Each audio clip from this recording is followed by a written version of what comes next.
Baik psikologi, sosiologi, maupun ilmu sosial lainnya tidak bertemu pada titik buta yang sama. Sains memiliki titik buta, bertentangan dengan kepercayaan umum, religiusitas orang meningkat dalam tanda kutip. Faktanya, mereka mengabaikan asumsi paling mendasar dari pendekatan positivis ini, yaitu pemahaman tentang mereduksi segala sesuatu ke dalam metode ilmiah. Asumsi apa itu?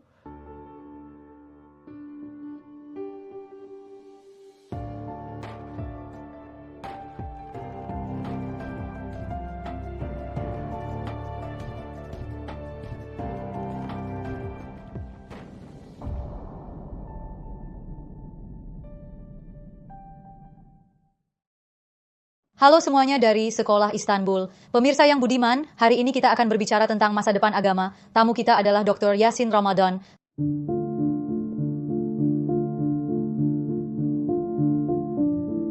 Selamat datang, Guru. Terima kasih. Apa kabarmu? Aku baik-baik saja. Kau? Terima kasih banyak. Pak, kami ingin berbicara tentang masa depan agama. Sebenarnya agama dianggap sebagai masa lalu. Ada pendapat seperti itu. Dengan ilmu pengetahuan, dengan dunia yang berkembang, ada anggapan bahwa kepercayaan terhadap agama telah berkurang, bahwa itu hanyalah pemikiran dan keyakinan masa lalu. Ada pertanyaan apakah ini telah runtuh, apakah agama telah berakhir, apa pendapat Anda tentang hal ini? Nah, dari manakah pikiran ini datang? Faktanya, metode penelitian ilmiah, metode berpikir ilmiah yang kita gunakan saat ini belum ada sejak lama, melainkan beberapa abad yang lalu, yang berarti pengembangan suatu metode yang menunjukkan bahwa cara berpikir tertentu membuahkan hasil ilmiah. Jadi apa artinya ini? Pertama-tama, sebuah prinsip dikembangkan berdasarkan pemisahan beberapa hal yang ada dalam pengalaman kita, yaitu hal-hal yang kita alami dari hal-hal lainnya. Bagian manakah ini? Pertama-tama, itu bisa diulang. Jadi itu bisa muncul lagi dan lagi. Pengalaman yang telah saya buat bisa Anda buat juga. Demikian pula pengalaman yang dapat dibagikan, yaitu yang dapat Anda pahami dengan cara yang tidak sepenuhnya unik bagi saya, dan yang dapat Anda terima, setujui, atau tolak. Itu juga akan terukur. Jadi entah bagaimana kita akan mampu berbicara mengenai kuantitasnya. Kita akan mampu mengatakan sedikit, kita akan mampu mengatakan banyak, kita akan mampu mengatakan besar, kita akan mampu mengatakan kecil, kita akan mampu mengukurnya entah bagaimana caranya. Oleh karena itu, pengalaman yang mempunyai 3 karakteristik ini, yaitu dapat diulang, dapat dibagikan, dan dapat diukur. Suatu gagasan berkembang bahwa hasil-hasil ilmiah dapat diperoleh dengan menggunakannya dalam suatu metode tertentu. Dan itu sangat berhasil. Bagaimana keberhasilannya? Pengetahuan kita tentang dunia telah meningkat. Pengetahuan kita tentang alam semesta telah meningkat. Pengetahuan kita tentang manusia telah meningkat. Dan sains secara bertahap mulai memperoleh sains dari pengalaman atas segala sesuatu yang sebelumnya tidak dianggap sebagai sains atau pengetahuan. Dengan satu atau lain cara, sesuai dengan ciri-ciri tersebut. Misalnya, selain sifat fisik, kimia, dan biologi, kita melihat bahwa itu adalah sains. Kemudian, bahkan transisinya ke sosiologi dilakukan oleh para pemikir seperti Auguste Comte dan Weber. Mereka mengira bahwa hal ini juga berlaku pada masyarakat. Suatu keyakinan berkembang bahwa kita dapat menjelaskan segala sesuatu di dunia dengan prinsip kerja ini. Seiring berkembangnya pendapat ini, hal itu juga mengarah pada perkembangan pemahaman reduksionis, terutama pada abad ke-19. Seberapa reduksionisnya? Itu sebenarnya bukan bagian dari pengalaman. Pengalaman itu sendiri secara keseluruhan bermuara pada ini. Oleh karena itu, kita dapat menggambarkan segala sesuatu dalam pengalaman. Singkatnya, kita dapat menjelaskan dunia secara lengkap melalui penelitian ilmiah. Diperkirakan segalanya dapat disederhanakan menjadi seperti ini. Hal ini juga memunculkan pandangan yang Anda ungkapkan. Misalnya, selama berabad-abad, beberapa ahli etnologi atau antropologi telah sampai pada kesimpulan ini. Sejak awal mula dunia dan umat manusia, orang-orang telah menggunakan mitos, cerita, dongeng, atau sekadar cerita lainnya untuk menjelaskan diri mereka sendiri, untuk menceritakan kisah, dan untuk memahami dunia. Dan entah bagaimana itu berubah menjadi agama yang lebih sistematis. Kemudian, dengan berkembangnya ilmu pengetahuan, agama tidak diperlukan lagi. Kami akan menjelaskan semuanya dengan sains. Oleh karena itu tidak diperlukan lagi agama. Semakin masyarakat berkembang dan berurusan dengan ilmu pengetahuan, semakin pula ia meninggalkan religiusitas. Dan sains benar-benar menjadi alat yang sangat mendasar untuk pemahaman ini. Dengan kata lain, jika ada religiusitas, ia dianggap racun dan sains dianggap penawarnya. Jika kita meningkatkan sains, agama akan menurun. Kita dapat melihat ini terutama dalam pemahaman positivis tentang awal abad ke-20 di banyak bagian dunia. Ilmu pengetahuan berasal dari ilmu-ilmu positif. Apa yang kita sebut ilmu-ilmu alam saat ini terdiri dari ilmu-ilmu seperti fisika, kimia, dan biologi. Dan ketika kita mereduksi segalanya menjadi hal-hal ini, sesungguhnya tidak ada lagi yang tersisa untuk dijelaskan. Jika kita menghilangkan kebodohan, maka agama juga akan hilang. Diperkirakan bahwa ini adalah sumber pandangan ini. Namun apakah ramalan itu menjadi kenyataan? Tidak. Apakah agama telah hilang? Tidak. Sebaliknya, kita melihat bahwa agama tengah menguat dan saya tidak hanya mengatakan ini untuk Turki, ini berlaku di mana-mana, agama menguat dan bahkan berkembang dimanapun ia berada.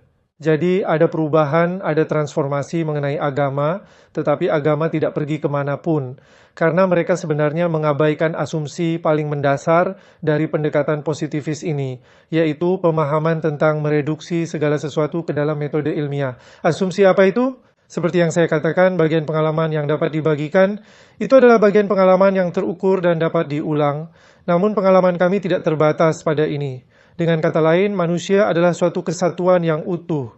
Bagian penting dari pengalaman kita, kehidupan kita sehari-hari, hal-hal yang kita alami, misalnya, bahkan hal-hal yang terjadi dalam pikiran kita saat itu, emosi kita, bagaimana orang yang melihat kita memposisikan diri mereka di tempat mereka berada saat itu, pengalaman ini, pengalaman berada di suatu tempat, pengalaman berada pada suatu waktu, misalnya, tidak dapat dibagikan. Itu unik bagi kami. Namun ilmu psikologi juga menjelaskan hal ini. Dengan kata lain, semua ilmu di sisi ilmiah saling mendukung dan mencapai titik yang sama. Dengan kata lain, berikut adalah situasi yang tidak dapat kita pahami, yaitu yang tidak dapat dijelaskan oleh sains atau ditempatkan di tempat yang berbeda. Di sini, psikologi membahas sains dari perspektif yang berbeda, sosiologi membahasnya dari perspektif yang berbeda, dan sekali lagi, entah bagaimana mungkin bagi mereka untuk memberikan penjelasan yang jauh dari agama, mungkin untuk mengesampingkan agama. Bagaimana kita membandingkan perkembangan agama di sana? Faktanya, sebagian besar adalah ilmu-ilmu sosial seperti psikologi, sosiologi, antropologi, dan ilmu-ilmu humaniora seperti sejarah, filsafat, dan sastra. Disinilah letak masalah terbesar mereka dengan paradigma ilmiah. Jadi harus ada poin-poin yang sangat khusus. Misalnya, dari satu perspektif, kita tidak dapat mereduksi segala hal dalam psikologi menjadi eksperimen. Begitu pula dalam sosiologi. Jadi entah bagaimana kita membutuhkan data. Kita dapat menjelaskan masyarakat dengan cara tertentu, tetapi penjelasannya harus agak khusus. Jadi pertama-tama kita akan membuat pengamatan, lalu kita perlu menemukan penjelasan yang cocok untuk itu.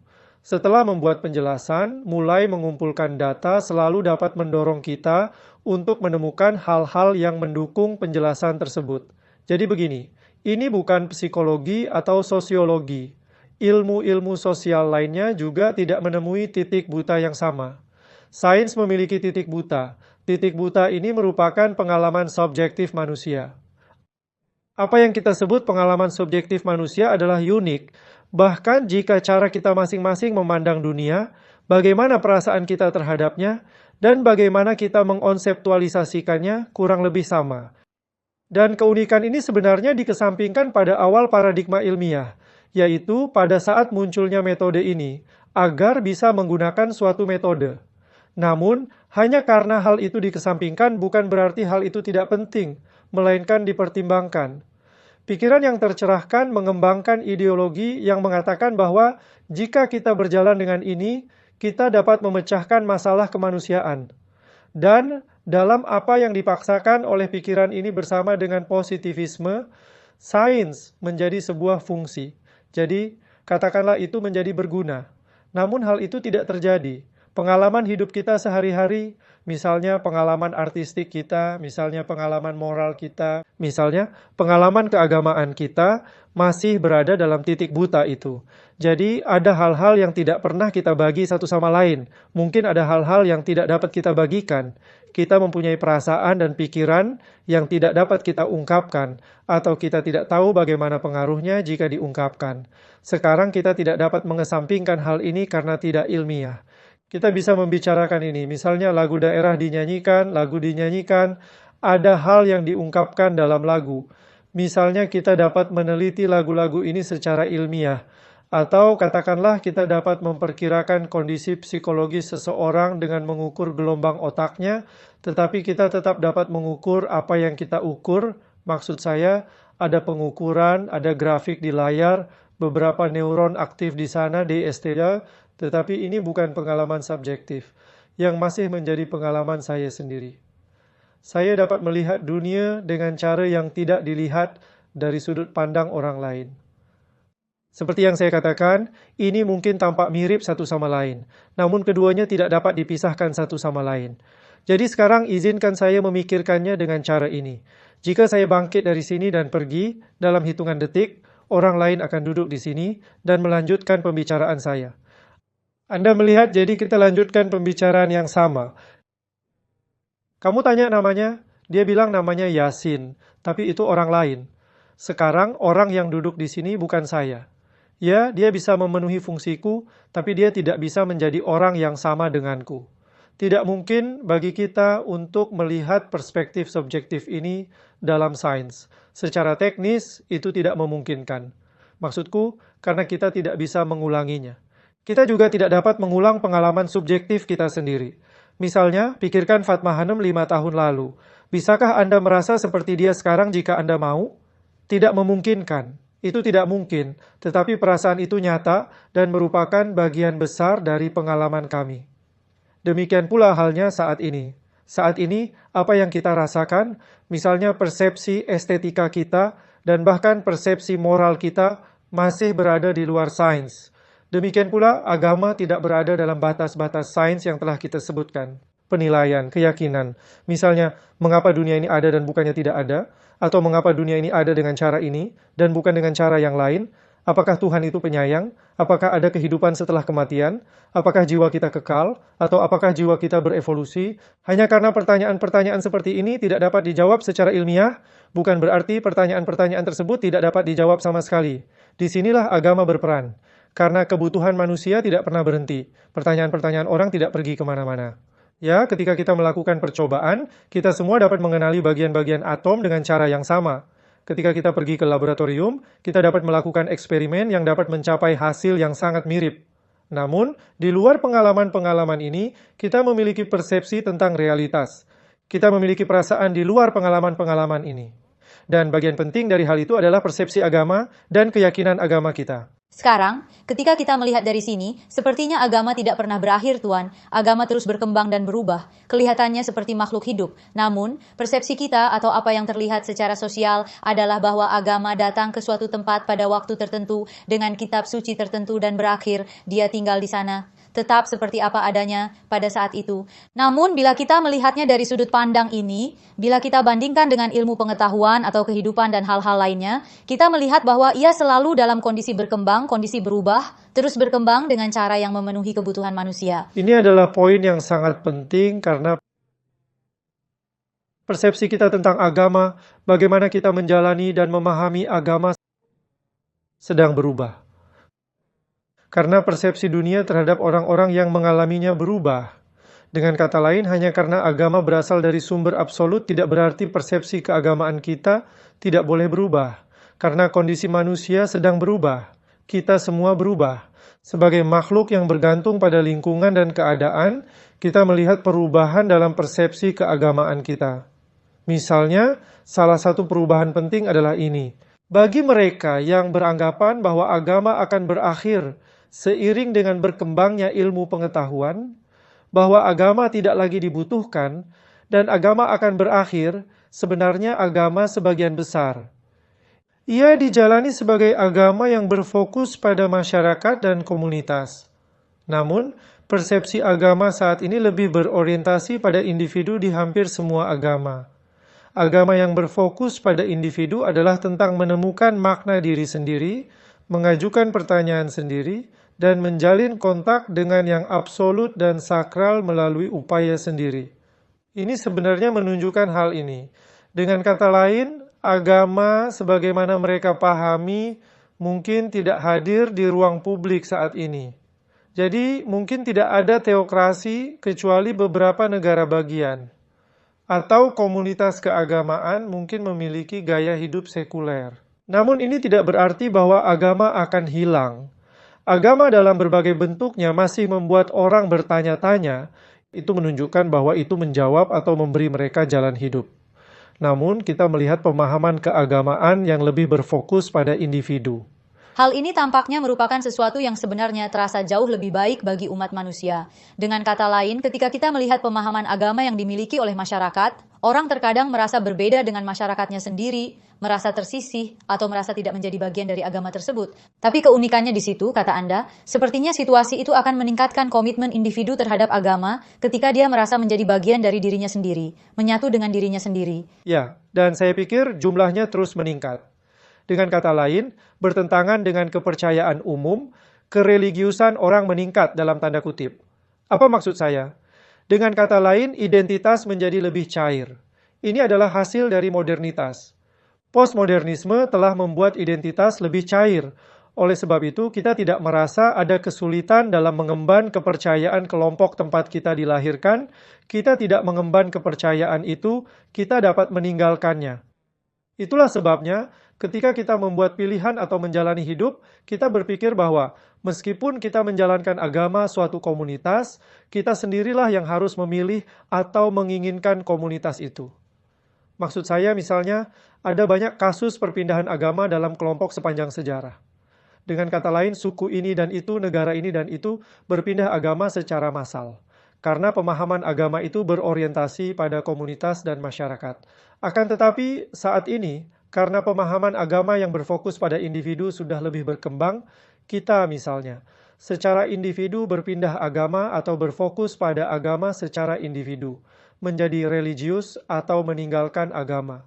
Kita dapat melihat fenomena seperti pendinginan lebih sering, karena lingkungan sosial menjadi lebih sekuler, dan ini sebenarnya bukan masalah besar bagi orang-orang yang hidup dan beragama. Jadi misalnya tidak perlu menegakkan peraturan lalu lintas karena alasan agama. Jadi meskipun seseorang hidup dalam negara teokrasi, peraturan lalu lintas adalah sesuatu yang harus dipatuhi oleh setiap orang, baik yang beragama atau tidak. Oleh karena itu, apa yang kita sebut menjadi religius di sini, atau di mana pentingnya agama berperan, sebenarnya menunjukkan bahwa tempat-tempat yang tidak dapat dijawab oleh sains, tetapi sangat penting bagi kehidupan manusia sedang ditemukan kembali oleh orang-orang. Akan tetapi, apa yang kita saksikan saat ini dalam perdebatan ateisme dan teisme yang sangat klasik, yang umumnya dibentuk seputar evolusi, adalah bahwa agama dan sains dicoba dipahami seolah-olah keduanya menawarkan penjelasan alternatif yang bersaing satu sama lain. Akan tetapi, hal ini tidak terjadi pada sebagian besar sejarah. Dengan kata lain, sebagian besar penjelasan keagamaan dan teologis tidak diperuntukkan bagi orang yang tidak percaya. Mereka menghimbau orang beriman tentang cara beriman. Saat ini banyak pula pihak yang merasa prihatin dengan munculnya paham positivisme tersebut, yang juga dipengaruhi oleh kalangan beragama. Dengan kata lain, diskusi tentang keberadaan atau ketidakberadaan Tuhan tampaknya difokuskan pada argumen yang dapat bersifat objektif dan yang akan membuat setiap orang tidak terikat, seperti apakah itu membuktikan hal ini atau tidak. Tetapi bagi kebanyakan orang ini bukanlah alasan untuk percaya atau tidak percaya. Mungkin didasarkan pada alasan yang lebih psikologis, lebih ekonomis, lebih medis, lebih sosiologis. Dan penelitian yang telah dilakukan, penelitian dalam psikologi agama dan sosiologi agama sering menunjukkan hal ini kepada kita. Orang sering mengalami trauma sosial atau individu ketika mereka berpindah agama. Dan selain itu, merupakan fenomena universal bahwa orang-orang, terutama mereka yang ingin mencari makna dalam kehidupan mereka di usia tua, beralih ke agama dan kepercayaan agama tertentu. Dan di sini kita melihat bahwa agama ini telah berkembang menjadi sejumlah agama Kurdi, selain menjadi agama yang terorganisasi seperti Islam dan Kristen. Atau meskipun itu bukan sebuah agama, ia memiliki kepercayaan yang sama, kita juga melihatnya telah berevolusi. Kadang-kadang ini adalah tim sepak bola, kadang-kadang ini adalah tanda zodiak, kadang-kadang mungkin ada ritual atau beberapa meditasi yang berhubungan dengan kesehatan. Namun nilai yang ditempatkan di sana ada dalam pengalaman hal-hal yang tidak dapat diulangi, yang sedang kita bicarakan. Dengan kata lain, pengalaman yang berkaitan dengan emosi kita dan mengabaikan pengalaman tersebut juga bermasalah dalam hal diterima sebagai ilmu pengetahuan. Karena pertama-tama, tidak ada kriteria objektif untuk kepercayaan misalnya. Tidak ada hal yang menentukan kepercayaan orang, di mana mereka mulai percaya atau di mana mereka kehilangan kepercayaan. Ilmu pengetahuan tidak dapat menjelaskannya. Ilmu pengetahuan tidak dapat menjelaskannya dan tidak dapat diharapkan untuk menjelaskannya. Karena hal ini berbeda bagi kita semua dan kita dapat mempercayai orang yang berbeda dengan cara yang berbeda. Kita mempercayai organisasi yang berbeda dengan cara yang berbeda. Kita dapat mengembangkan kriteria yang berbeda pada usia yang berbeda. Dan yang lebih penting lagi, kita membutuhkan rasa percaya ini untuk melakukan sains. Mengapa? Karena kita perlu percaya bahwa sains memberikan hasil yang dapat diandalkan, kita perlu mempercayainya.